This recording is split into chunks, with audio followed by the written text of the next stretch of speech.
What you see here is $10,000 on the table. You can take this money as a loan, but I will charge you a little bit of interest rate. Like most people, you take the money and you go buy a nice car.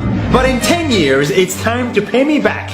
And because of interest rates, now you owe me $20,000 and not 10. You will say, I don't have money to give you. And if you don't, I take your car and a piece of your house. This is how debt works. And after 3 years of traveling the world, I noticed that this is exactly what China is doing. For example, take the small island nation of Sri Lanka. This developing country needs money and China has a lot of it. So Sri Lanka took billions of dollars in Chinese loans. It was easy money just there to be taken. And with that, they built skyscrapers, highways, airports, and shipping ports. The country grew and prospered. But few years later, this easy money came with interest rates, and Sri Lanka was so much in debt that it couldn't pay back China its money. And the only way out was to give China control of what they had built.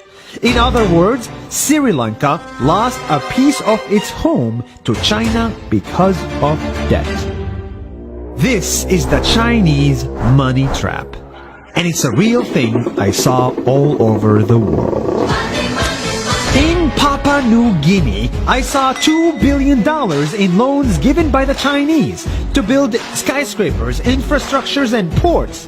But there is no way this remote developing country can pay it back or its interest rate, and the only way out is to give China control of the country. In the Maldives, Pakistan, Malaysia, Laos, Kazakhstan, Mongolia, Egypt, Kenya, and South Africa,